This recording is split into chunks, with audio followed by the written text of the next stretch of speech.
በሶሻል ሚዲያዎች ላይ የዚህ ሰው ምስክርነት ዓለምን ሁሉ እጅግ ያነጋገረ ሆኗል። ጉዳዩ እንደዚህ ነው። ይህ ሰው ጄምስ ይባላል።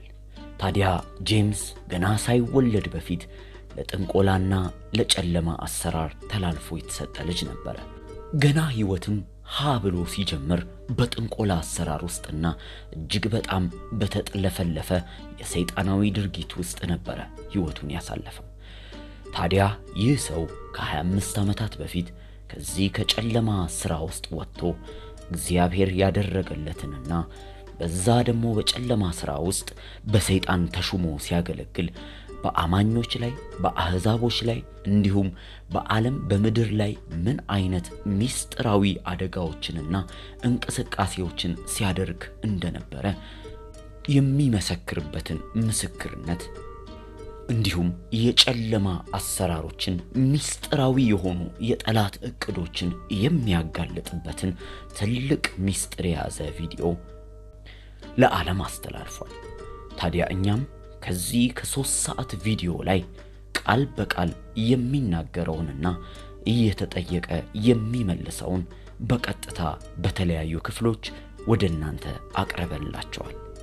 ታዲያ አደራችሁን በዚህ ቪዲዮ ላይ የሚረብሹ ንግግሮች፣ የሚዘገንኑ ነገሮችን ብትሰሙ ለአእምሮ የሚረብሹ ሊሆኑ ስለሚችሉ እንዲህ አይነት ነገርን መስማት የማትፈልጉ ሰዎች ባታዳምጡት እንመክራለን። ከሁሉ በላይ ግን በተለይ ለዚህች ዘመን ቤተክርስቲያን እንዲህ አይነቱ ምስክርነትና የጨለማን ሥራ የሚያጋልጡ ቪዲዮዎች እጅግ አስፈላጊ ስለሆኑ ለብዙ ሰዎች ሼር በማድረግ ሕዝበ ክርስቲያኑን እንድናነቃና ከጠላት ከጨለማ ቡድን እየተሻለ በእግዚአብሔር ኃይልና ጸጋ ምድሪቷን እንድናስታጥቅ እንድናገለግል እግዚአብሔር ይርዳን። ምስክርነቱን ቀጥሎ አቀርባለሁ። ጠያቂው ጥያቄውን ከመጀመሩ በፊት እንዲህ በማለት ይጀምራል። እንኳን ወደዚህ ቪዲዮ በሰላም መጣችሁ። ዛሬ የማቀርብላችሁ እንግዳ ለየት ያለ ታሪክ ያለው ሰው ነው። እስከ ዛሬ ሰምቻቸውም ከማቃቸው ምስክርነቶች እጅግ በጣም የጠለቀ ነገሮችን የሚናገርና በጣም ከተጠላለፈ አጋንንታዊና ጥንቆላ ስራ ውስጥ የወጣ ሰው ነው። ከዚህ በፊት እኔ ይህን ምስክርነት በሰማሁ ጊዜ ሕይወቴን እጅግ በጣም ለውጦታል። ስለዚህ አሁንም እጅግ በጣም ጓጉቻለሁ እኔ የሰማሁትን ምስክርነት እናንተም እንድትሰሙት። ታዲያ እናንተም ይህንን ምስክርነት ስትሰሙ በጣም ብዙ ለውጥ በሕይወታችሁ ላይ እንደሚመጣና እጅግ በጣም ብዙ እንደምትማሩበት አምናለሁ። ለዛም ነው ይህ ሰው ይህንን ምስክርነት ለመናገር ከዩጋንዳ እዚህ እንግሊዝ ድረስ እንዲመጣ ያደረግነው። አሁን ቀጥሎ በቀጥታ ወደ ጄምስ ኩዋያ ከዩጋንዳ ምስክርነቱን እንዲሰጥ እንጠይቀዋለን። በመጀመሪያ ጄምስ እንኳን ወደዚህ ወደ እንግሊዝ ሀገር በሰላም መጣህ እላለሁ። እሺ፣ እኔም በጣም አመሰግናለሁ። እንግሊዝ ስመጣ ለመጀመሪያ ጊዜ ነው። ነገር ግን እኔን በጣም የገረመኝ የእግዚአብሔር ጊዜ ምቹ ጊዜ መሆኑ ነው። እንደዚህ አይነት ምስክርነቴን በስፋትና ጠንከር ባለ ሚዲያ ስቀዳ ለመጀመሪያ ጊዜ ነው። በተለያየ ባገኘሁት የመድረክ አጋጣሚ የህይወቴን ታሪክ አጫውቼ ቢሆንም ልክ ግን እንደዚህ ቁጭ ብዬ ስቱዲዮ ውስጥ ረጅም ሰዓት ከመጀመሪያ የህይወት ክፍሌ ጀምሮ የምናገረው ለመጀመሪያ ጊዜ ነው።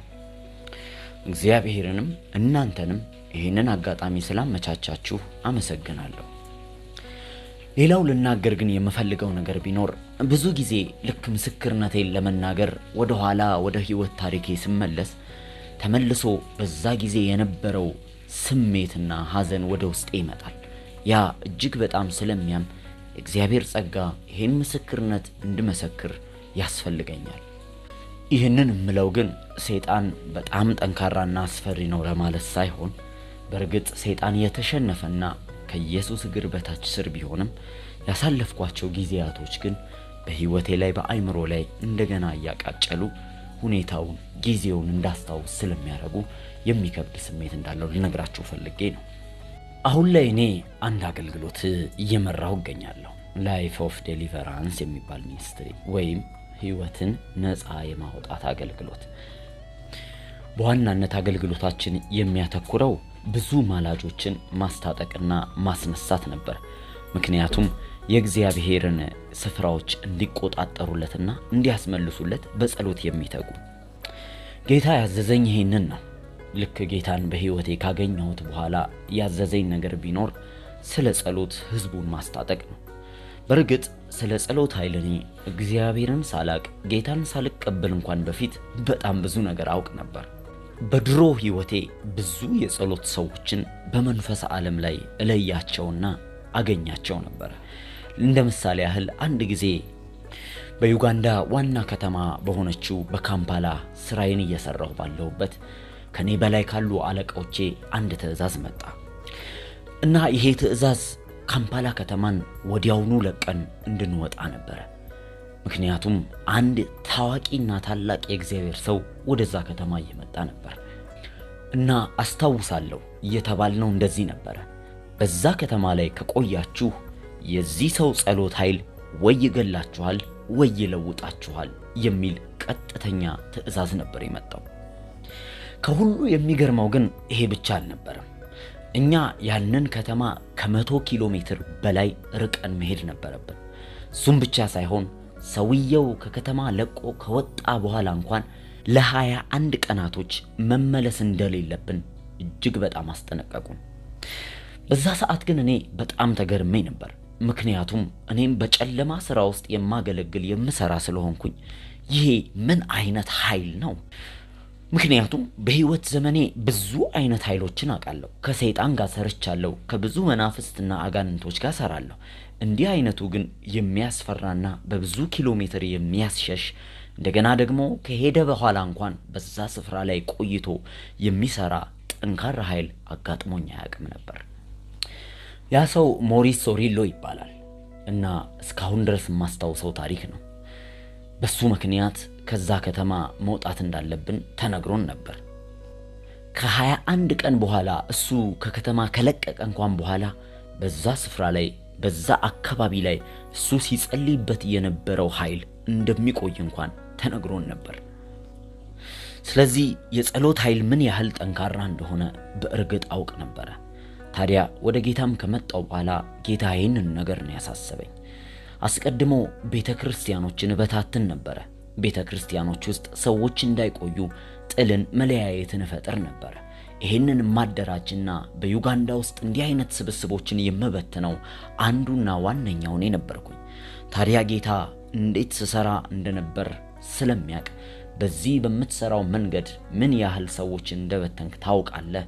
አሁንም ደግሞ እነዚህን ክፍተቶች ሰዎች እንዲያስተካክሉ ታደርግልኛለህ ብሎ ነበር ያዘዘኝ። እንዲሁም ደግሞ የሚማለዱ ሰራዊቶችን እንድታስነሳልኝ እፈልጋለሁ። ይሄንን የጨለማን ስራ የሰይጣንን ስራ የሚያፈራርሱ ብሎ ነው ጌታ ያዘዘኝ። ከዛ ጊዜ ጀምሮ በተለያየ ከተሞችና አገሮች እየሄድኩኝ እነዚህን የጸሎት ማላጆችን በመቀስቀስ ላይ ይገኛለሁ። በዚህ መሃል ይህን እየተናገረ ጠያቂው አስቆሞት እንደዚህ አለ፣ ቆይ እስቲ ግን ከሁሉ ነገር በፊት ወደ መጀመሪያው እንመለስ። እስቲ ለመጨረሻ ጊዜ የምታስታውሰው ሩቅ የሆነው የህይወት ጅማሬ ምንድነው ብሎ ይጠይቀዋል። ጄምስም እንደዚህ ብሎ መለሰ፣ እጅግ በጣም ሩቅ የሆነው የማስታውሰው የህይወቴ ክፍል 3 ዓመቴ አካባቢ ያለሁበት የህይወቴ ክፍል ይመስለኛል። በጊዜው የምኖረው ከእናቴና ከአጎቴ ጋር ነበር። ግን ሁሉ ጊዜ አንድ ግራ የሚገባኝ ነገር ነበር። ለምንድነው እኛ ቤት ውስጥ ሌላ ሰው የማይመጣው ብዬ ነበር የምጠይቀው። በኋላ ላይ ግን ስነገረኝና ሳውቅ ገና በ3 ወሬ እያለ ነበር አባቴና የኔ እህት ጥለውን ከቤት የወጡት። ምክንያቱ ደግሞ በቤት ውስጥ እየተካሄደ ስለነበረው እንግዳ ነገሮች ነበር። እነዚህ የተፈጠሩ የነበሩ እንግዳ ነገሮች ምን እንደነበሩ አላውቅም። እናቴ እስከነገረችኝ ጊዜ ድረስ ላስታውስ አልችልም። ነገር ግን 3 ዓመቴ አካባቢ ላይ የሚፈጠሩ ነገሮችን እኔ ራሴ መመልከትና ማስታወስ እችላለሁ። እሱም የመጀመሪያው ልክ እኔ የጥንቆላ ስራዬን በስፋት መጀመር እንዳለብኝ በታወቀ ሰዓት አጎቴ ሞተ። በኋላ ላይ ይሄ ሁሉ ነገር ለምን እንደተካሄደ እንደሆነ እንኳን እኔ ያወቅኩት በ12 ዓመቴ ነበር። ስለኔ አወላለድ፣ ስለኛ ቤተሰብ ህይወት ያለሁበትን ነገር ሁሉ እናቴ በግልጽ የነገረችኝ 12 ዓመቴ ሲሞላ ነው። ይሄ ማለት ግን እስከ 12 ዓመቴ ድረስ ምንም ነገር አላረኩም ማለት አይደለም። ይልቁንስ ገና በ9 ዓመቴ ብዙ ጠንቋዮችን አሰለጥን ነበር። ገና በ7 ዓመቴ በብዙ ጥንቆላ መንደሩን፣ ሰፈሩን፣ አካባቢውን ለሚጠይቁት ጥያቄ ምላሽን ሰጥ ነበር። እንዲሁም የማስታውሰው ከእናቴ እንኳን እጅግ በጣም ትልቅ የሆኑ በእድሜ የሚበልጧት ሰዎች እኔ ጋር መጥተው ይመረከኩ ነበር። ትላልቅ ቢዝነስን የሚያንቀሳቅሱ ፖለቲከኞች እኔ ጋር ኃይልን ለመካፈል ይመጣሉ። እኔንም ግር የሚለኝ ነገር ቢኖር ይሄ ሁሉ ኃይል ግን ወደ እኔ እንዴት መጣ የሚል ነበር። እናቴም እንዲሁም ወደ ተለያዩ የጥንቆላ አካሚዎች ጋር ተወስደኝ ነበር ከነዚህ ኃይሎች እንድንላቀቅ።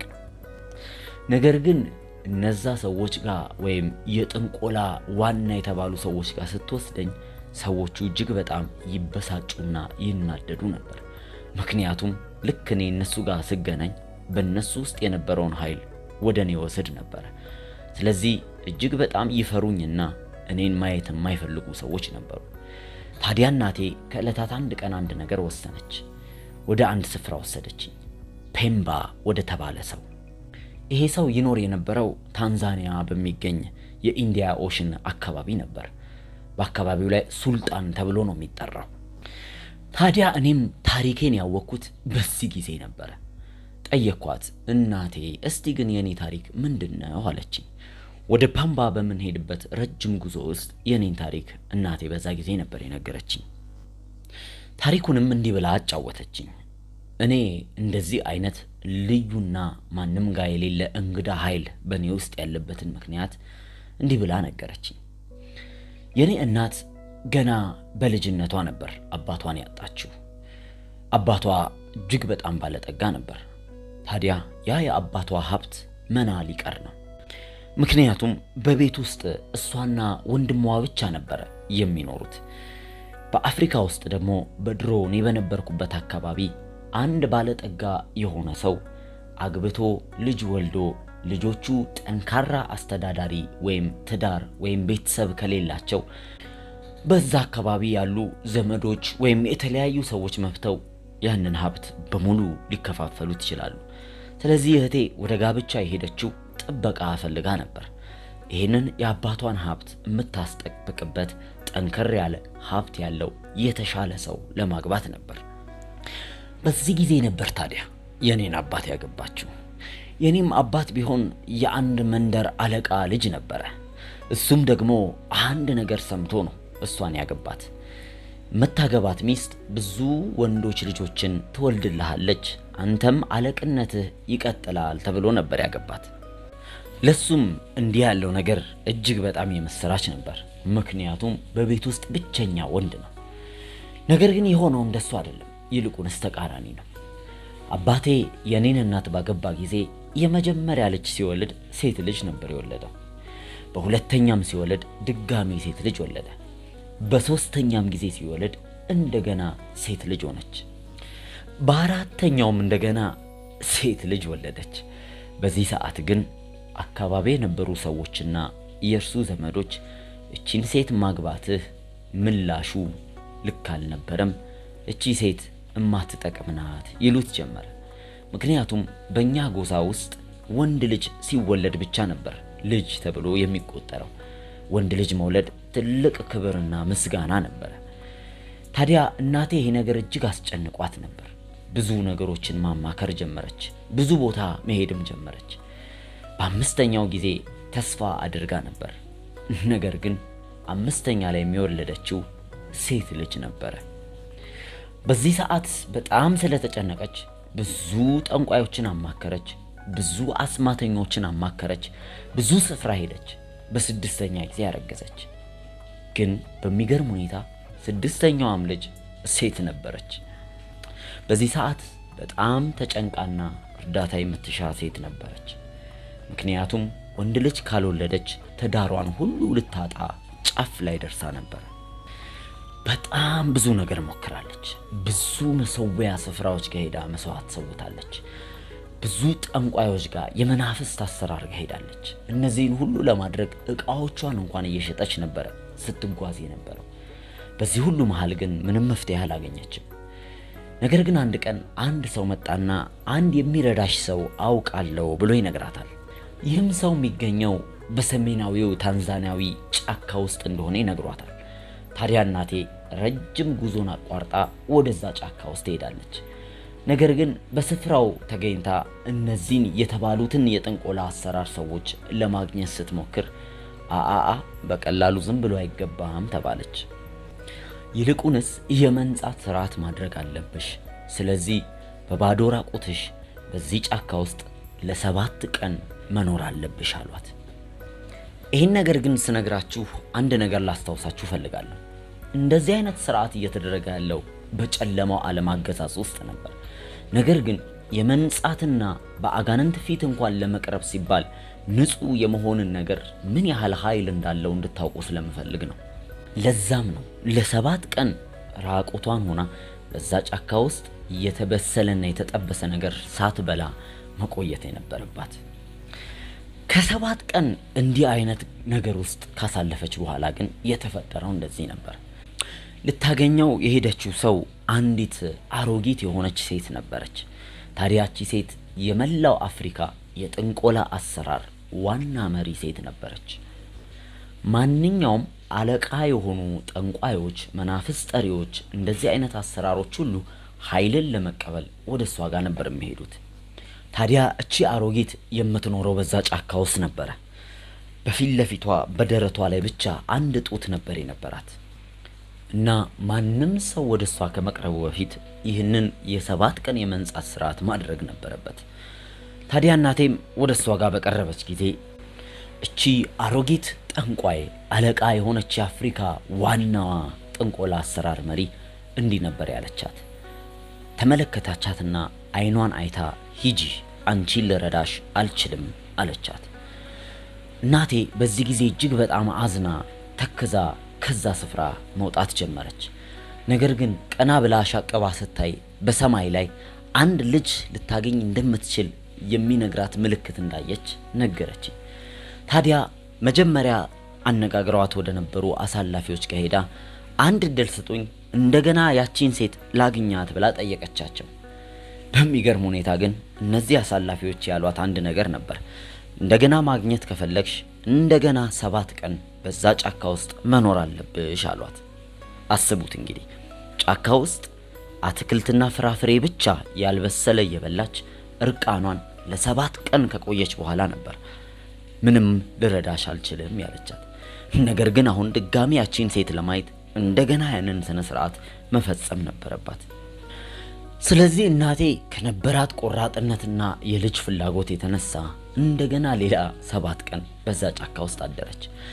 ይህን ነገር አሁን በደንብ አዳምጡ፣ ምክንያቱም በኋላ በእኔ ህይወት ላይ ለተካሄደው ነገር ትልቅ መነሻ ምስክርነት ይሆናል። እኔም እንኳን ከአጋንንት ስራት ነፃ በመሆንበት ጊዜ ልክ እንደዚህ የ14 ቀን ቆይታ 7 ቀን በተከታታይ መጾምና መጸለይ እንደገና ደግሞ መዘጋጀት ሊጸለይልኝ ተገብቶ ነበር። እሱን ታሪክ በኋላ ቀጥላችኋለሁ። በስተመጨረሻ ግን እናቴ ድጋሚ ወደዛች ሴትዮ ገባች። ከ7 ቀን በኋላ ያቺ ሴትዮ እናቴ እንደገና አየቻትና ተመልሰሽ መጣሽ አለቻት። እናቴም በምላሹ አዎ፣ አሁን ግን የመጣሁት እንዳትረጂኝ ሳይሆን አንድ ነገር እንድታደርጊ ነው ትላታለች። ታዲያ እቺም ጠንቋይ እሺ የማደርገው አንድ ነገር አለ፣ በመንፈስ ዓለም ላይ ልጅ እንዳለሽ ይታየኛል። ነገር ግን ይሄ ልጅ እጅግ በጣም ሩቅ ሆኖ በአለቶች ውስጥ ተደብቋል። በሱ ላይም አንድ እንግዳ የሆነ ኮከብ ይታየኛል። ስለዚህ ይህንን ልጅ ጎትቼ ወደ ምናብ ዓለም እንዲመጣ ካደረኩት በእኛ መንግስት አሰራር ላይ በጨለማው ኪዳን ላይ ትልቅ ችግር ይፈጥርብናል። ነገር ግን ይሄ ልጅ እንዲመጣ የማደርገው በ2 ነገሮች ምክንያት ነው። የመጀመሪያው የምናዝሽን ማንኛውም መስዋዕት ከሰዋሽ፣ ሁለተኛው ደግሞ አድርጊ የምንልሽን የምንጠይቅሽን ነገር ካደረግሽ ነው። ታዲያ የመጀመሪያው የመስዋዕት ጥያቄ እንደዚህ ነበር። በየወሩ 7 ጥጃዎችን ለ9 ወር ታመጪልናለሽ አላት። እናቴም እሺ አደርገዋለሁ አለች። ይህ በድምሩ 63 የሆኑ ጥጃዎችን ማምጣት ነበረባት። ሁለተኛው ግን እንደዚህ ነበረ። ልክ ስትወልጂ ወንድ ልጅ ከሆነ የወለድሽው ያንን ወንድ ልጅ ለኔ ባል አድርገሽ የምትሰጪው ከሆነ ብቻ ነው እንፈቅድልሽ አለቻት። እናቴ ምን እንደሆነ ትርጉሙ ብዙ አልገባትም ነበር። ነገር ግን እቺ ጠንቋይ ልክ ፀሐይ ልጁን ከመንካቱ በፊት ለኔ አንድ ቀን ሳይሞላው ይሄን ልጅ እንድትድሪልኝ ስነ ስርዓት እንድናረግ ታመጪዋለሽ ብላ ነበር። ስለዚህ እናቴ ሳይገባት ወደ ቤቷ ተመለሰች። እናም አረገዘች።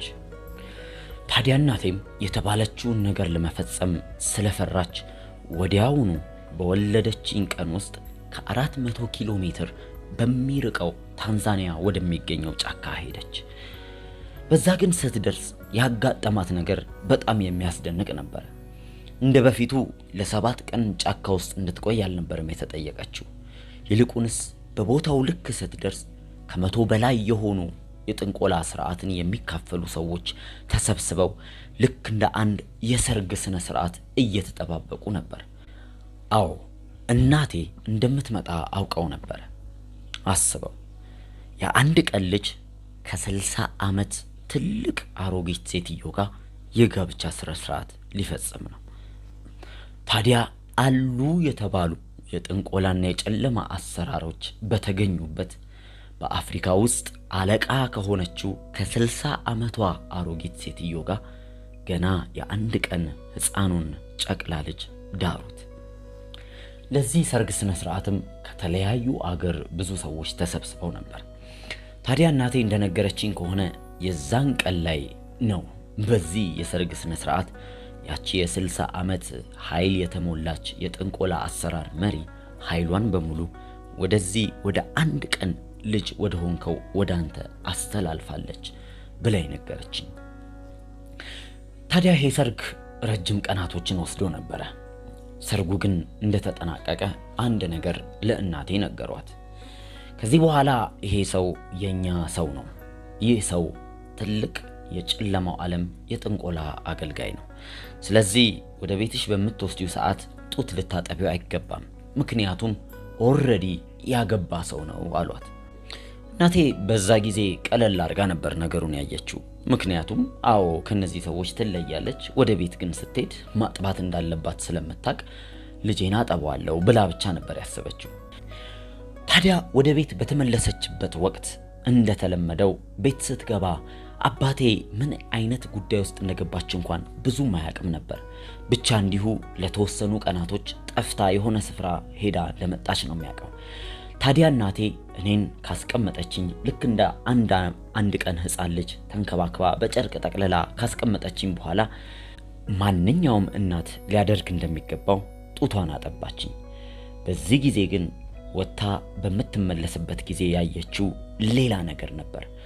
አንድ ትልቅዬ ዛንዶ በኔ በኩል ተጠምጥሞ እዛ ሕፃን ልጁ ላይ አናቱ ላይ ቁጭ ብሎ ነበር። በዚህ ዛንዶ ምክንያት እጅግ በጣም ደንግጣ ከቤት እየጮኸች ወጣች። ብዙ የሰፈር ሰው ተሰበሰበ። ነገሩ ግራ አጋባቸው። አንድ የጥንቆላና የአስማት ስራ እንዳለበት ብዙዎቹ አወቁ። በዚህ ምክንያት ለ3 ወር ያህል እናቴ ወደኔ መቅረብ አልቻለችም ነበር። ለ3 ወር ያህል ምንም አይነት ጡት አላጠባችኝም። ምክንያቱም ያ ዘንዶ በየቀኑ እኔ የተኛሁበት አልጋ ላይ ዙሪያዬን ክብ ሰርቶ ተቀምጦ ነበር። በዚህ ምክንያት በሰፈሩ ሁሉ ይወራ የነበረው እናቴ እኔን ከመንታ ከእባብ ወይም ከዛንዶ ልጅ ጋር እንደወለደችው ነበር።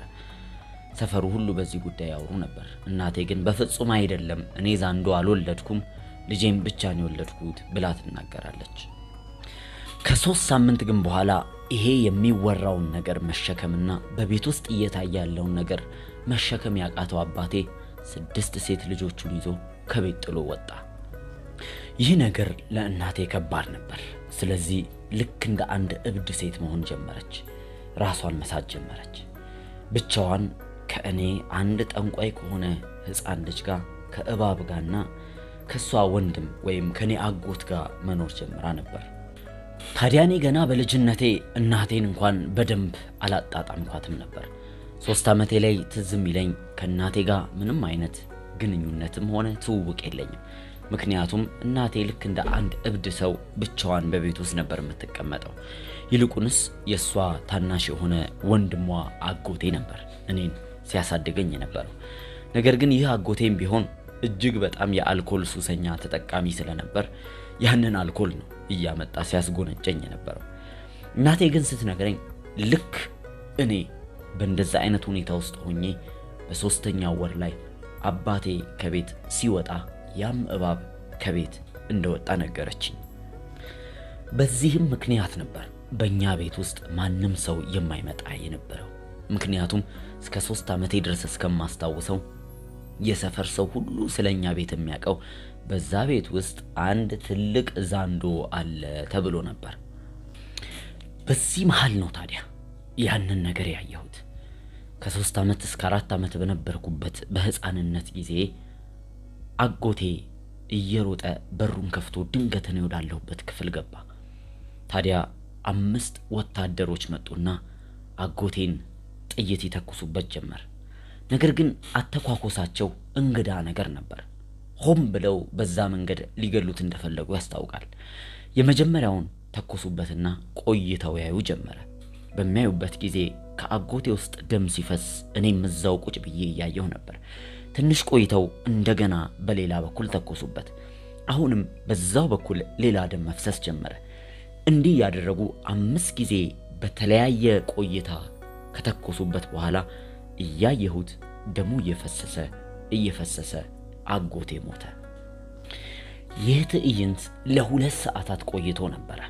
ይህንንም ትዕይንት እንዳይ ፊት ለፊቴ ነበር እነዚህ ሰዎች ሲያደርጉት የነበረው። ልክ አጎቴ የመሪር የሆነ ሰቆቃና የሐዘን ድምጹን ማሰማት መጮህ ጀምሮ ደሙ ፈሶ ልክ ሲያበቃ ግን እኔ ራሴን ስቼ ወደኩኝ። ልክ ግን በነጋታው ስነቃ በጣም ብዙ ሰዎች ተሰብስበው ምን እንደተፈጸመ እያዩ ነበር። እኔም ግን አንድ ነገር አስተዋልኩ። ከዛ ቀን ጀምሮ ሌላ ሰው ሆኜ ነበር። በኔ ውስጥ ፈጽሞ የሰው የሆነ ነገር ወጥቶ ነበር። ማዘን፣ መደሰት፣ ማልቀስ፣ ምንም አይነት ሰዋዊ የሆነ ስሜት ከህይወቴ ላይ ተለይቶኝ ሄዶ ነበር። አስታውሳለሁ በህይወቴ 24 ዓመት እስከሚሞላኝ ድረስ በዚህ የጨለማ አሰራር ውስጥ አንድ የሚያስደስተኝና የሚያዝናናኝ ነገር ቢኖር መግደል፣ ችግር መፍጠር፣ ማሰቃየት፣ መከራ ማድረግ ብቻ ነበር። ይህንን ነገር የምረዳው አሁን ክርስቲያን ከሆንኩ በኋላ ነው። ከዚህ ነገር እንኳን ለመላቀቅ 10 ዓመት ሙሉ በጌታ ከሆንኩ በኋላ እንኳን ብዙ ጊዜ ፈጅቶብኛል። ምክንያቱም በዛ ጊዜ ተካሂዶ የነበረው እኔን ምንም አይነት ስሜት አልባ ሆኜ ነበር። የሚያስደስተኝና የሚያዝናናኝ የሰዎች መሰቃየትና መጨነቅ ብቻ ነበር።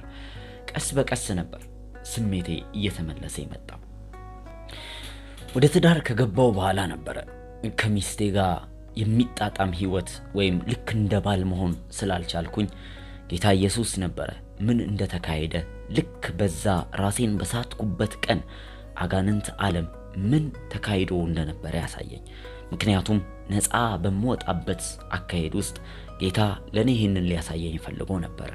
እኔ ሳገባ ያገባሁት በ36 ዓመቴ ነው። እጅግ በጣም ቆይቼ ነው ወደ ጋብቻ ህይወት ውስጥ የገባሁት። ነገር ግን ልክ ሳገባ ጌታ ሲያሳየኝ የኔ ስሜታዊነት ገና የ3 ዓመት ህፃን ልጅ ጋር ነበር።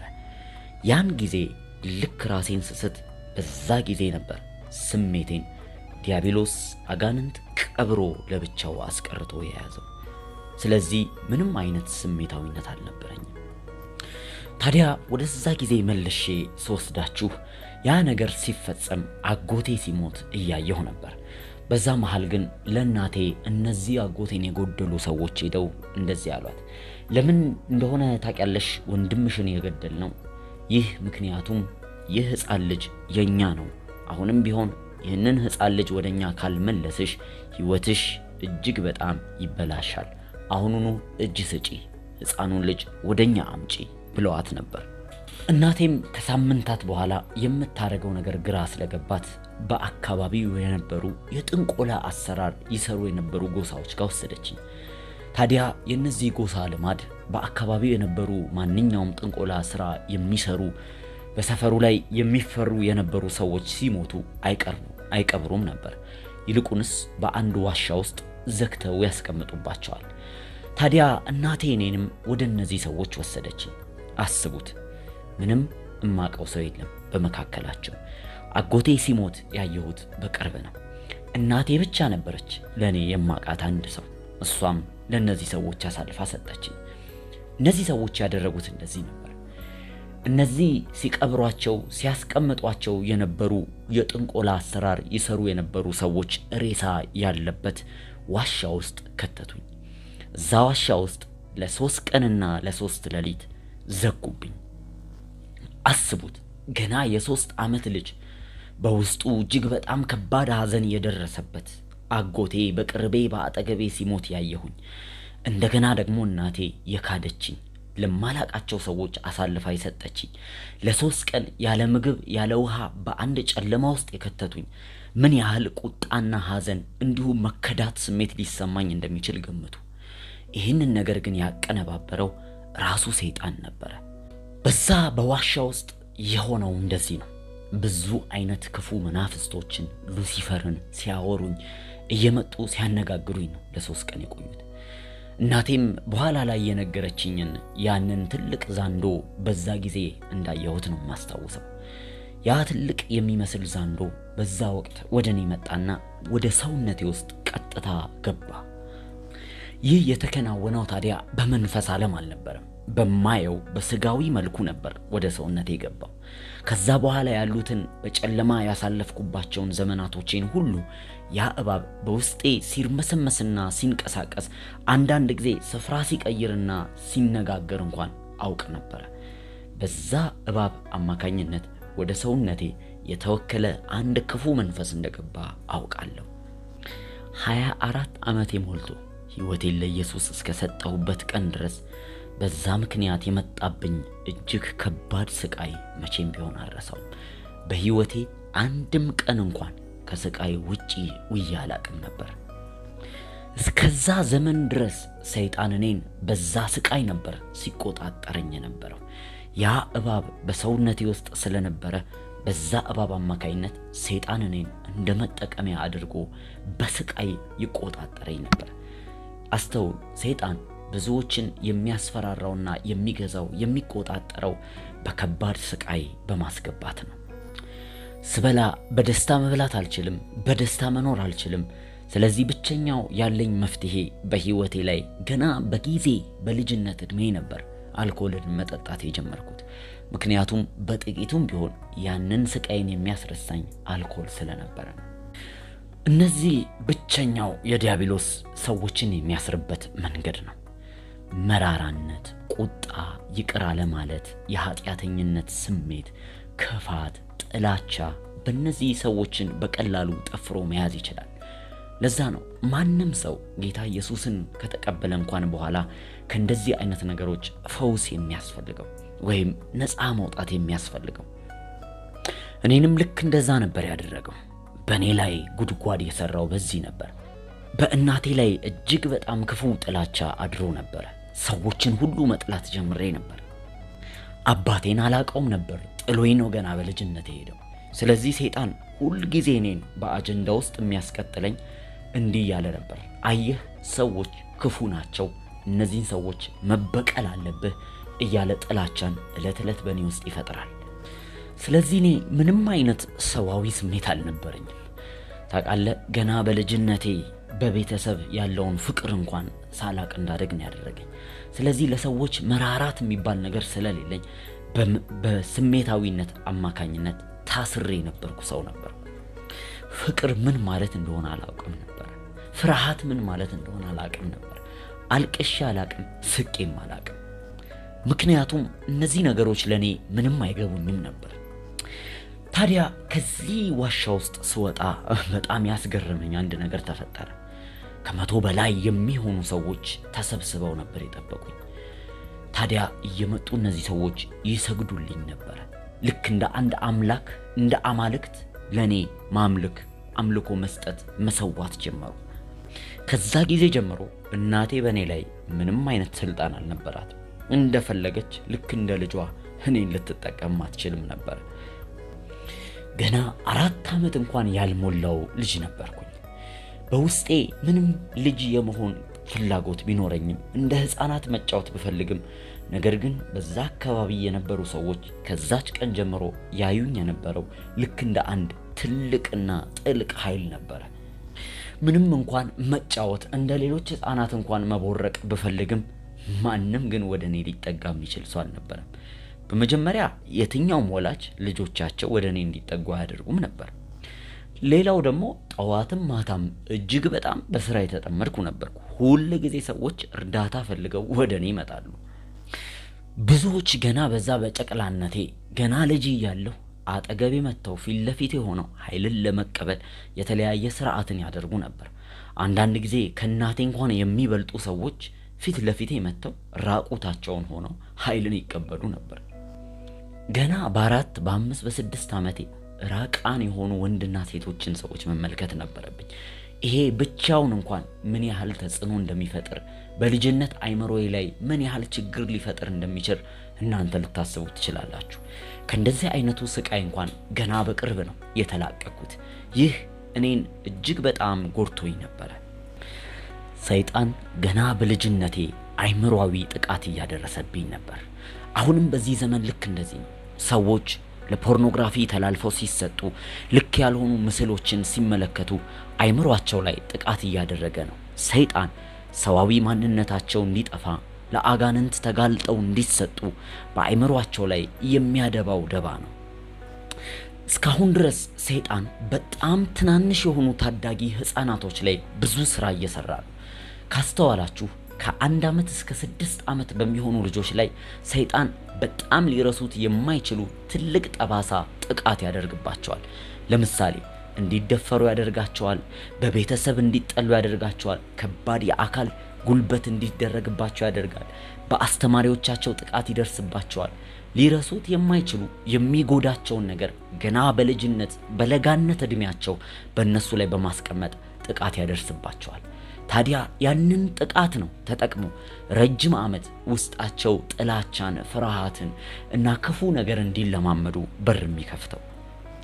እንዲህ አይነቱ ሕፃናቶች ላይ የሚደርሱ ጥቃቶች ሰይጣን መረቡን የሚዘረጋበት የሕፃናትን ነፍሳቸውን የሚያጠምድበት መንገድ ነው። በመጀመሪያ አጎቴን ሲገለው በእንደዛ መንገድ አጠመዳት ነፍሴን። በኋላ ላይ እናቴ እንድትክደኝ አድርጎ በላይ ላይ ሳለብኝ። ከዛ ግን ቀጥሎ በተደጋጋሚ ለብዙ ዓመታት በእንደዚህ አይነት አጸያፊ ነገሮች እየተመለከትኩና እያየሁ እንዳድግ አይምሮዬን ሁሉ በዝብዞ ያዘው። ይሄ ነገር ግን ሲካሄድ አሁን ድሮ እኔ በተወለድኩበትና ባደግኩበት ቤት ውስጥ ነው። ልክ እንደ አንድ የጥንቆላ ቤት ነበር የሚታየው። በጣም ትላልቅ ጥንቆላ የሚሰሩ ሰዎች እነሱ የሚያቀታቸው ነገር ወደኛ ቤት ስለሚያውቁ ይልኩ ነበር። ስለዚህ ሕፃኑ ጠንቋይ የተባለ በጣም ብዙ ሰዎች በየቀኑ ቤታችንን ይጎበኙና ለጸሎት ርዕስ እንዲሁም ጥያቄ ይዘው ብዙ ወደኛ ይመጡ ነበር። ይሄንን ስል ግን በድፍረት ባልል ደስ ይለኛል። ብዙ ሰውን ባያውቀው ደስ ይለኛል። አንዳንድ በቤተ ክርስቲያን እንኳን የሚያገለግሉ አገልጋዮች ኃይል ፍለጋ ወደዚህ ወደ እኔ ጋር ይመጡ ነበር። በኋላ ጌታን ከተቀበልኩ እንኳን በኋላ ወደ እነዚህ ሰዎች ሄጄ አውቃለሁ። ትላልቅ አዳራሾች፣ ትላልቅ ምዕመኖች የሚከተሏቸው ሰዎች ሆነዋል።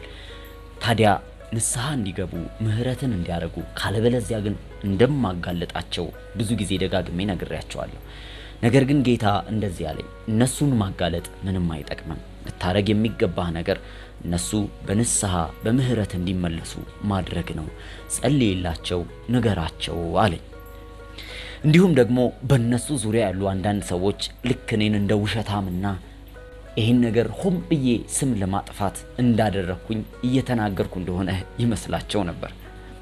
በኋላ ላይ እኔ እንኳን እንደዚህ አይነቱ ነገር እንዴት እጅግ አደገኛ እንደሆነ አውቅ ነበር። ስለዚህም ለማንም ሳልናገር ለረጅም ዓመት ጸጥ ብያለሁ።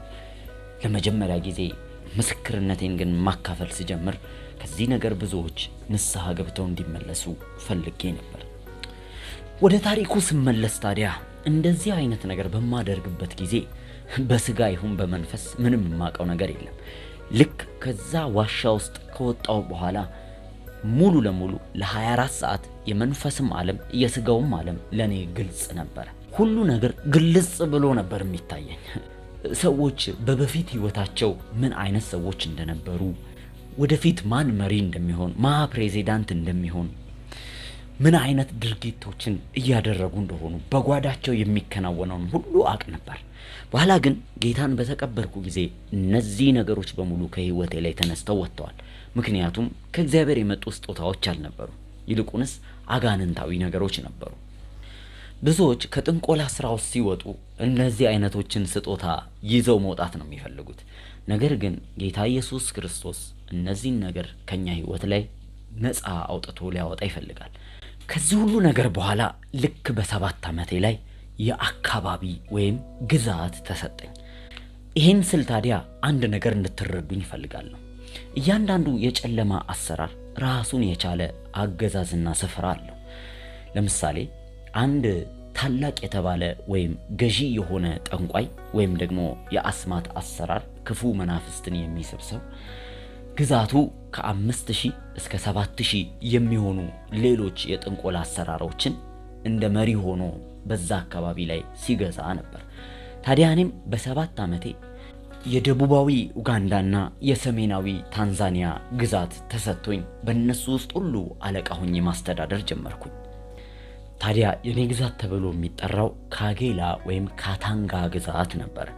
በመናፍስቱ ዓለም አንድን ግዛት የምንወስነው ወይም ድንበር የሚደረገው ወይ በወንዞች ወይ በተራሮች ነበር። ታዲያ ይሄ በወንዞች የተገደበ የኔ ግዛት ነበር። ገና በ7 ዓመቴ ከ7000 በላይ የሆኑ ሌሎች የጥንቆላ አሰራሮች ላይ እንኳን ገዢና አለቃ ተደርጌ ተሾሜ ነበር። ታዲያ አንድ ሰው ሁል ጊዜ በእንደዚህ አክል ግዛት ላይ ሲሾም መጀመሪያ እንዲሾም የሚያደርገው አንድ ነገር አለ፣ ማጥፋት። ከሱ በፊት በዛ ስፍራ ላይ ገዢ የነበረውን መግደልና ማጥፋት አለበት። አስተውሉ፣ የሰይጣን አገዛዝና መንግስት የተመሰረተው በመግደል፣ በማጥፋት፣ በመስረቅ ላይ ነው። ስለዚህ እኔም ከኔ በፊት በዛ ስፍራ ላይ ገዢ የነበረውን ይህንን አገልጋይ መግደልና ማጥፋት ነበረብኝ። ይህንን ነገር ሌሎቹም ስፍራ ላይ ያሉ ገዢዎች ያውቁ ነበር። አንድ ሰው ግዛት ያዘ ማለት ሌላውን ሊያጠፋ ይመጣል ወይም ደግሞ ለከባድ ፍልሚያ ነው የሚመጣው ማለት ነው። ታዲያ እኔን የሚያዩኝ ሁሉ ይሄ ሕፃን ልጅ እጅግ በጣም ክፉ ነው ይሉኝ ነበር። ምክንያቱም ሌሎች የጥንቆላ አሰራር ላይ የተሰማሩ ምንም እንኳን ቢሆን ትንሽ ርህራሄና ሰውኛ ማንነት ነበራቸው። እኔ ግን ያደግኩት እንኳን ምንም አይነት ርህራሄ ባለማወቅ፣ ፍቅርን ባለመቀበል፣ ምንም የማቀው ሰዋዊ የሆነ ባህሪ ስለሌለኝ እጅግ በጣም ይፈሩኝና ጨካኝ ነው ብለው ይጠሩኝ ነበር። ታዲያ ሁሉም በዚህ ግዛቶች ውስጥ የነበሩ ሌሎች ትናንሽ ገዢዎች እኔ የመጣሁ እንደሆነ ስላወቁ ከባድ ነውጥ ይፈጠርባቸው ጀመር። ጦርነቱ የሚደረገው በመንፈስ ዓለም ነው። በህልሞች፣ በበሽታ፣ በስጋ፣ በተለያየ መንገድ በእነሱ ላይ እዘምትባቸዋለሁ። እነሱም እኔን ማሸነፍ ከቻሉ ወይም ደግሞ ለራሳቸው ነፍስ ሲሉ ወደ እኔ ጥቃቶችን ይልካሉ። እነዚህ ሁሉ ጥቃቶች በመንፈስ ዓለም ነበር። ታዲያ ለእኔ አብዛኞቹ ቀላል ስለነበሩ በ2 ዓመት ውስጥ ብቻ በሙሉ ግዛቶችን ተቆጣጠርኩኝ። 9 ዓመቴ ላይ እኔ ወደ ሌላ ነገር ተሸጋገርኩኝ። አሰልጣኝ ሆንኩኝ።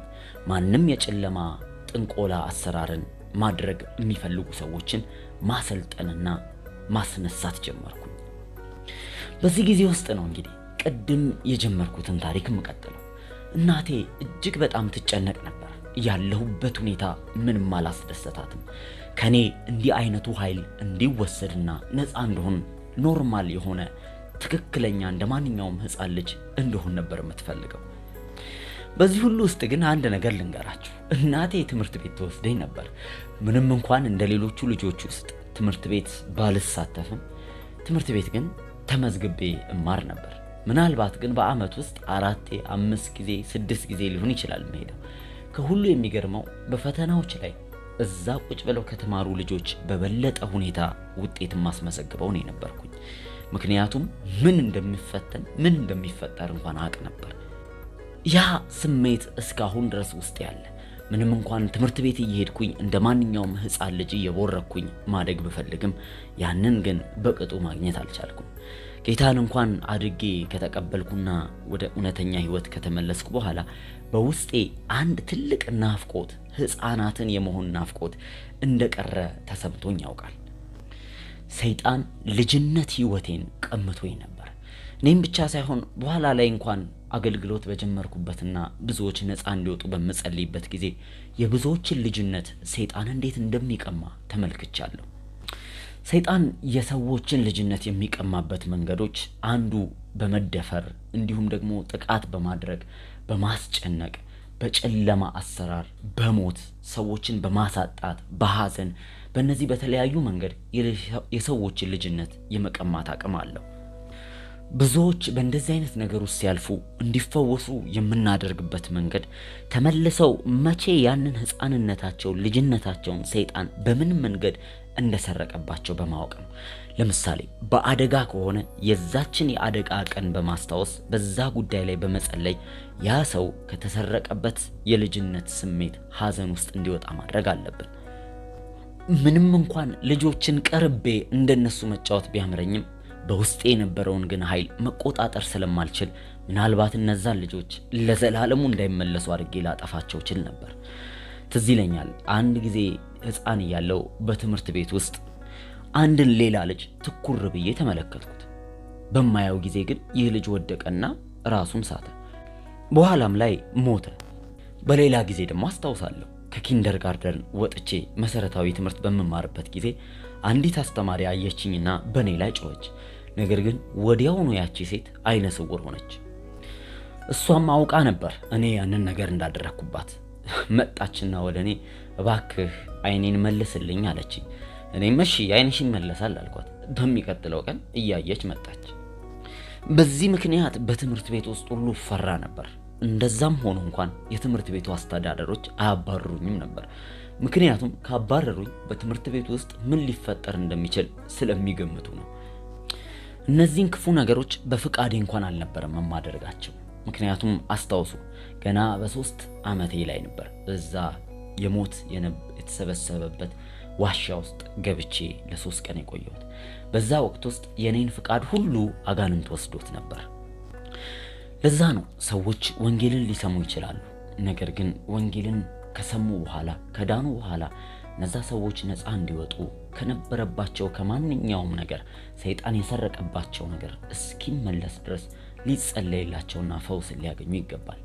ምክንያቱም ሰይጣን ሌሎችን እንኳን አንድን ሰው ወይም ታዋቂ ለማድረግ ወይም አንድ ነገር ፈልጎ ወደ ሰይጣን ሲመጣ ከሚያዛቸው ነገሮች አንዱ ህፃን ልጆችን ፈልገህ ድፈር ሊሆን ይችላል፣ ወይም ህፃናቶችን እንዲገድል እንዲያሰቃይ ሊያደርግ ይችላል።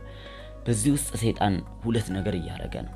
የዛንም ሰው ህይወት እያበላሸ ነው፣ የህፃናቶቹንም እየሰረቀባቸው ያለ አንድ የህይወት ክፍል አለ። እኔ እንኳን አስታውሳለሁ ለአንዳንድ ታዋቂ ሰዎች ፕሮግራማቸው ቆንጆ እንዲሆንና ያዘጋጁት የሙዚቃ ድግስ የደመቀ እንዲሆንላቸው መተው ሲጠይቁኝ ሄዳችሁ ህፃን ልጅ ፈልጋችሁ ድፈሩ ብዬ ትዕዛዝን አወጣ ነበር። ሌሎችም የቢዝነስ ሰዎች መተው ኃይልን ከኔ ሊቀበሉ ሲሉ ህፃናቶችን እንዲደፍሩ ትዕዛዝን አስተላልፋለሁ። ከዛም ያንን ሲያደርጉት የሚፈልጉት ኃይል ይለቀቅላቸው ነበር። ታዲያ እንዲህ አይነት ነገሮች በአጋንንት እንቅስቃሴና ተጽዕኖ እንደተራመዱ ማወቅ የምንችልበት መንገድ አለ። ለምሳሌ አንድን ፕሮግራም እያዘጋጀ ያለ ትልቅ ታዋቂ ሰው በአጋንንት ተጽዕኖ ሰዎችን እየሰበሰበ መሆኑን የምታውቁት በዛ ሰው ህይወት ላይ አመፀኝነት ወይም ደግሞ ሴሰኝነት ካልሆነ ደግሞ ብቸኝነት መለየትን እንድናረግ ይታዘዛል። ስለዚህ ያ ሰው ምናልባት ከማህበራዊ ወይም ከመድረክ ህይወቱ ውጭ ያለው ህይወቱ እጅግ በጣም ግዑዝ በሆኑና ክፉ በሆኑ ልማዶች የተሞላ ይሆናል። ብዙ ጊዜ 2 አይነት ማንነት እንዲኖራቸው ይደረጋል። በመድረክ ላይ የሚታዩት ማንነት አለ፣ ደግሞ የግል ህይወታቸው የሆነ ማንነት አለ። በግል ህይወታቸው ቁጣና ሐዘን የተሞሉ ይሆናሉ። መድረክ ላይ ደግሞ ሌላ ተወዳጅ በብዙ ሰው የሚከተላቸው ይሆናሉ። ለዛ ነው ብዙ ጊዜ ወጣት የሆኑ ታዋቂ ሰዎች ብዙ ነገሮች ላይ የሚያቀነቅኑ አርቲስቶች፣ አክተሮች 2 ማንነት እንዳላቸው ይናገራሉ። ሌላ ራሱን የቻለ ስም የሚወጣለት በአጋንንት ዓለም የሚመደብላቸው ማንነት ይኖራል። ታዲያ ያ ራሱን የቻለ ሰው ነው፣ ወይም አጋንንት በሱ ውስጥ ያስቀመጠው አጋንንት ነው፣ ማንነት ነው። ወደ ታሪኬ ስመለስ በዚህ መሃል ነበር እናቴ ፈውስ እንዲሆንልኝ ወደ ሌሎች ትላልቅ ወደ ተባሉ ጠንቋዮች ጋር የምትወስደኝ። እኔ ግን እነዛ የምትወስደኝ ጠንቋዮች ጋር ሁሉ ስደርስ የነሱን ኃይል እየወሰድኩኝ እነሱን አጠፋቸው ነበር። ታዲያ 12 ዓመቴ ሲሞላኝ ነበር የልጅነቴን ታሪክ እናቴ እየነገረችኝ ወደዛ ወደ ፓምባ ወደ ተባለ ሰው መፍትሄ ለማግኘት የምንሄደው። ትዝ ይለኛል እናቴ ይህንን የልጅነት የህፃንነቴን ታሪኬን ስትነግረኝ በመለመን መልክ ነበረ። እባክህ አሁን እርዳታ ፈልገን ከዚህ ነገር ነፃ ውጣ በሚል ነው። ነገር ግን ልክ ፓምባ የተባለው ታንዛኒያ ጋር የነበረው ጫካ ስንደርስ አንድ ነገር ተፈጠረ። በዛ እናቴ መፍትሄ ይሆናል ብላ የወሰደችኝን ሰው እኔ በመንፈስ ዓለም ቀድሜ ያውቀው ነበር። ከዚህ በፊት እሱን ላጠቃውና ላጠፋው ሲሄድ ያ ሰው ለምኖኝ ያውቃል። እንደዚህ ነበር ያለኝ፣ እባክህ እኔ አንድ አሮጌ ትልቅ ሰው ነኝ፣ በእኔ ላይ ኃይልህን አታባክን፣ ሁሉ የኔ ሆኖን መውሰድ ትችላለህ ብሎ ለምኖኝ ያውቃል። ለዛም ነበር የተውኩት። በዚህ ጊዜ ታዲያ በዛ ስፍራ ላይ ታገለግል የነበረች ሌላ ጠንቋይ ለእናቴ እንዲህ ብላ ነገረቻት። ማንኛውም በዚህ ምድር ላይ ያለ አለ የተባለ የጥንቆላ አሰራር ይሄን ልጅ ሊረዳው አይችልም። ስለዚህ ባክሽ ጊዜሽን አታባክኝ። ነገር ግን አንድ ይሄን ልጅ ነፃ ሊያወጣው የሚችል ብቸኛ ነገር ልንገርሽ። ይሄ ልጅ ነፃ እንዲወጣ ከፈለግሽ ይሄን ልጅ ነፃ ሊያወጣ የሚችል አንድ አካል አለ። እሱንም ማግኘት ከፈለግሽ ወደ ቤተ ክርስቲያን ውሰጂው አለቻት። ነገር ግን እናቴ በዚህ ሐሳብ ብዙም አልተስማማችም። በዚህ ጊዜ ያ ሱልጣን ሽማግሌ የነበረው ሰው እንደዚህ አለ፣ ላሳይሽ ይሄን ልጅ ማንም እንደማይረዳው ላሳይሽ አንድ ነገር አለና እኔን በሆነ ክብ እንጨት ሰርቶ እዛ ውስጥ አስቀመጠኝ። ከዛ ከላይም ሳር አደረገበትና እናቴ እያየች ያንን ሳር በእሳት ለኮሰው። እናቴ መጮህ ጀመረች። ወይኔ ልጄ ተቃጠለ ትል ጀመር። ሱልጣኑ ግን ቆይ ዝም በይ ተመልከቺ ይላት ጀመር። በኋላ ላይ ያ ቤት ተቃጥሎ ያቺ እንጨት ተቃጥላ ሳሩ ተቃጥሎ ካለቀ በኋላ እኔ በዛ አልነበርኩም። ነገሩ ግራ አጋባቸው። ሁሉን ነገር ተደነባበረ። በዛ ሰዓት እናቴ የት ሄደ ብላ ስትጠይቅ ሱልጣኑ እንደዚህ አላት፣ አሁን ይሄ ልጅ ወደ ቤቱ ተመልሷል፣ አንቺ እዚህ ሆነሽ እሱ ቤቱ ነው አላት። አስቡት፣ ምንም አይነት መርከብ ሳልጠቀም ምንም አይነት ትራንስፖርቴሽን ሳልጠቀም በዛ ስፍራ ላይ ከዛ እሳት የወጣሁት በዛ ቅጽበታዊ መንገድ ነበር። ይህን ነገር እኔ ከተለማመድኩት ዓመታት አልፈውኝ ነበር። ገና በልጅነቴ ነው ከአንድ ስፍራ ወደ ሌላ ስፍራ መሰወርን የተለማመድኩት። ስለዚህ ለኔ እንግዳ ነገር አልነበረም። ያ ሱልጣን ግን ለእናቴ አስጠንቅቆ ወደ ቤቱ ላካት። ይሄን ልጅ እንዲፈወስ ከፈለግሽ ወደ ቤተ ክርስቲያን ውሰጂው አለ። እናቴ ወደ ቤት ስትመለስ ቤት ምንም አይነት ጉዳት ሳይደርስብኝ ወይም ምንም አይነት የእሳት ቃጠሎ ሳያገኘኝ ቁጭ ብዬ አገኘችኝ። ከዛ በኋላ ነው እናቴ አውቀዋለሁ ወደምትለው አንድ ቤተ ክርስቲያን የወሰደችኝ። ነገር ግን የወሰደችኝ ቤተ ክርስቲያን ራሳቸው ከጥንቆላ አሰራር ከጨለማው ኃይላት መጥተው ኃይልን ለመቀበል የሚፈልጉ ሰዎች ነበሩ። እንዲያውም እኔ ገና የአንድ ቀን ልጅ እያለሁ የነበረው የሰርግ ስነ ስርዓት ላይ ካስፈጸሙ ሰዎች መካከል ወደሱ ነበር የወሰደችኝ። ምክንያቱም እናቴ የምታውቀው ቤተ ክርስቲያን ያንን ብቻ ስለነበር ነው። ነገር ግን ይሄ ሰው ከወሰደኝ በኋላ ልክ እንደ አንድ ሴሚናሪ ትምህርት ቤት ውስጥ እንደሚያስገባኝ ቃል ገብቶላት ለእናቴ መንፈሳዊ ትምህርት እንደሚያስተምረኝ ሆኖ ተቀበላት። በዛ ስፍራ ግን ይህ ሰው የወሰደኝ ለማስተማር ሳይሆን ይልቁንስ እኔ ውስጥ የነበረውን መንፈሳዊ ኃይል መንፈሳዊ አቅም ለማወቅ ነበር። ከዚህ የሚለኝ ሌሎች ቄሶችን በመጥራት አብረው ይሰበሰቡና ይጠይቁኝ ነበር። እስቲ እንዴት ነው ይሄንን ኃይል የምታረገው? እንዴት ነው እንደዚህ የምታረገው? እያሉ በጣም በጉጉት ሆነው ከኔ መስማት ይፈልጉ ነበር። እኔ መሰለኝ እንግዲህ ስለ መጽሐፍ ቅዱስ አስተምረውኝ እንደ አንድ ቤተ ክርስቲያን አሳድገውኝ መልሼ አገልጋይ እንደመሆን ነበር። ነገር ግን እነሱ የፈለጉኝ ለዚህ አልነበረም። ፈጽሞ ይሄ ቅድና አጀንዳ አልነበራቸው። ይልቁንስ በእኔ ውስጥ ስላለው ኃይል ለማወቅና ለመመራመር ያንን ኃይል ለመጠቀም ነበር እየተጠቀሙ። ከ12 ዓመቴ ጀምሮ በዛ ቦታ ውስጥ ነበር ማደግ የጀመርኩት። በየቀኑ ማታ ማታ መጽሐፍቶች ይዘው ይመጡና ስለ መንፈስ ዓለም ቁጭ ብለው ይጠይቁኛል። እንዴት እንደሚሰራ ምን እንደሚደረግ ሁሉ ጊዜ ያጣራሉ። ለአመታት በእንደዚህ አይነት ሁኔታ ቆየሁ። እኔ ምንም አይነት ስለ መጽሐፍ ቅዱስና ስለ ኢየሱስ ሊያስተምሩኝ የሚገባቸው ሰዎች መካከል ይልቁንስ በየማታ እኔ ሆንኩኝ ስለ ጥንቆላና ስለ መንፈስ አሰራር የማስተምራቸው። እኔም ይሄን ሁኔታ ወድጀው ነበር። ምክንያቱም ልክ እንደ አንድ አዋቂ ሰው፣ ትልቅ ሰው፣ በጣም ተፈላጊ ሰው እንደሆንኩ ተሰምቶኛል። በሆነ አመት መጨረሻ ላይ እነዚህ ሰዎች አንድ ስኮላርሺፕ አግኝተንልሃል፣ ወደ ዩሮፕ እንልካለን አሉ። የዚህን ጊዜ ነበር ታዲያ እኔን ወደ ዩሮፕ ለመላክ አንድ ሰው ተጠሪ ሆኖ መፈረም ስለነበረበት ወደ አባቴ ጋር የተደወለው። ለመጀመሪያ ጊዜ ነበረ በዚህ ጊዜ አባቴን ያየሁት። መጥቶ ስለኔ ጉዳይ ዩሮፕ ሊሄድ ስለሆነ ሊፈርም ይገባው ስለነበረ እኔም ታዲያ በ13 ዓመቴ ወደ ዩሮፕ ኢጣሊያ አገር መንፈሳዊ ነገርን ለመማር የተሻለ ዕውቀት ያገኛል በሚል ተላኩኝ። ታዲያ እኔን ለመውሰድ የመጡ 2 ቄሶች ነበሩ። በዛ ስፍራ ላይ ስለኔ ጠየቁኝ። በጣም ብዙ ዕውቀት እንዳለኝና ብዙ መንፈስ ዓለምን ስገልጥላቸው በመገረም ይሄ ሰው ቴዎሎጂ አልተማረም፣ ነገር ግን እንዴት ይሄን ሁሉ መንፈስ ዓለም አወቀ ብለው በጣም ተገረሙ። ለመጀመሪያ ጊዜም ወደ ዩሮፕ ወሰዱኝ። ከዚህ ሰዓት ጀምሮ ነበር አንድ ነገር ያስተዋልኩት። በአፍሪካ ይሰራ ከነበረው ከጥንቆላ አሰራር ወጥቼ ደግሞ በዩሮፕና በሌሎች ቦታዎች ይሰራ ወደ ነበረው በሲስተም መንገድ ወይም በሚታይ መንገድ በግልጽ የሆነ ሰይጣናዊ አምልኮ ስነ ስርዓት ውስጥ እንደገና ልገባና ልዘዋወር የቻልኩት። አንድ ነገር ላስታውሳችሁ። በአፍሪካ ላይ የሚሰራው በባህላዊ መንገድ ያለ ሰዎች በተለያየ መንገድ በጸሎት መልክ ከአንድ ጥንቆላ ጋር የተያያዘ አሰራር ነው። በአውሮፓውያኖች ጋር ደግሞ የሚሰራው የሰይጣን አሰራር ራሱን ችሎ ልክ እንደ አምላክ ተቆጥሮ በተለያየ ሲስተም ውስጥ አሰራር ውስጥ መዋቅር ውስጥ ገብቶ በረቀቀና በዘመነ መልክ ነው የሚሰራው። ታዲያ ይህንን ለማድረግ እንደገና ወደዚህ ደግሞ አሰራር ውስጥ ሰይጣን ሊከተኝ ሲፈልግ በድጋሚ የቀሩትን ፍቃዶቼን ሁሉ ከኔ ማውጣት ነበረበት። ስለዚህ በዚህ በጣሊያን በነበረኝ በእነዚህ ሰዎች ቤት ቆይታ ውስጥ በየቀኑ ሰይጣን እኔን በእነዚህ ቄሶች ያስደፍረኝ ነበረ። ዕለት በእኔ ላይ ይደርሱብኝ ነበረ። ይህ ለእኔ እጅግ በጣም አሰቃቂ የሚባለው ቆይታዬ ነው። ለ5 ዓመት ሙሉ ቀን ልክ እንደ ማንኛውም ወጣት ልጅ ስርዓትን እንደሚፈጽም እንደ ቤተ ክርስቲያን ልጅ ነበር የምውለው። ነገር ግን ማታ ሁሉ ጊዜ የተለያዩ ወንዶች እየተፈራረቁ በእኔ ላይ የግብረ ሰዶም ግንኙነት ያደርጉ ነበር።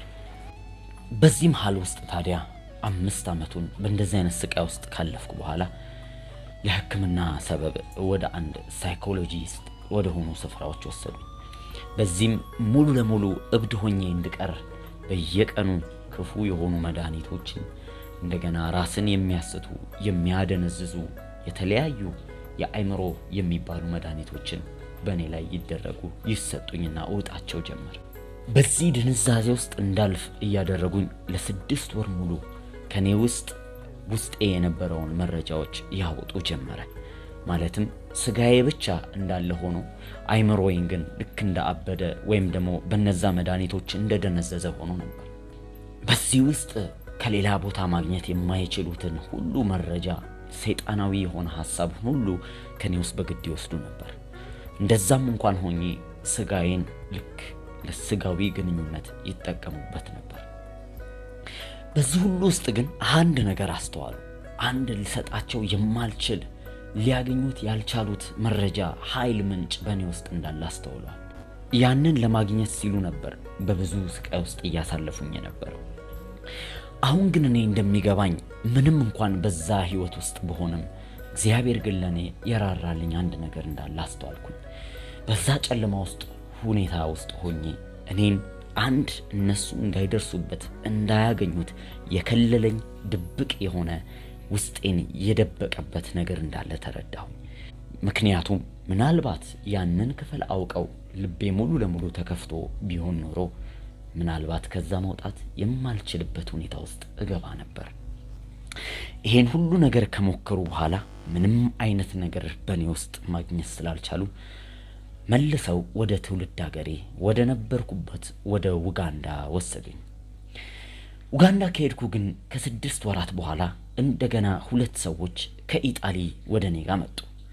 በዚህ ሰዓት ግን ሲመጡ ፍጹም ፍቅር በተሞላ መልኩ አስመስለው ነበር የመጡት።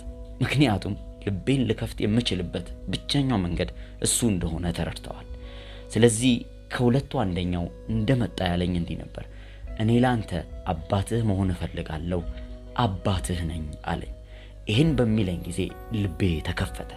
ለረጅም ጊዜ አባት ስፈልግ የነበርኩ ልጅ ስለነበርኩ ወዲያውኑ ትክክለኛ ስስ የሆነውን ነገሬን አገኙት።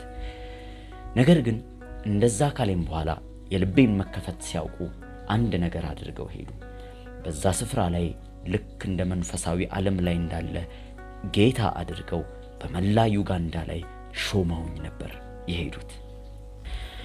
በዚህ ሰዓት እኔ ልክ ያን ጊዜ 3 ዓመት ላይ የነበረኝ የተቀበረው ስሜት እንዳለ አባት የሚፈልግ እንደ አንድ ጨቅላ ሕፃን ልጅ ነበር ውስጤ። ታዲያ አባት እሆንሃለሁ በሚለኝ ጊዜ ልቤን ከፈትኩኝ። ነገር ግን እሱ ከዚህ በኋላ አንተ ገዢ ሆንክ ጌታ ትሆናለህ አለኝ። ይህ ማለት ከዚህ በፊት ስሰራ እንደነበረው ብቻ ሳይሆን ልክ እንደነሱ ከተማ ተሰጥቶኝ የምቆጣጠር እንደ አንድ ጌታ ሆንኩኝ። በመንፈስ ዓለም ላይ በሉሲፈር በጌታ ማዕረግነት ተመራኩኝ። ይህ ማለት ልክ ታላላቆች የተባሉት በየአገሩ የሚገዙት በሚሰበሰቡበት ስብሰባ የመካፈልና አንድን አገር በመንፈሳዊ ዓለም የማስተዳድር ተደርጌ ነበር የተሾምኩት።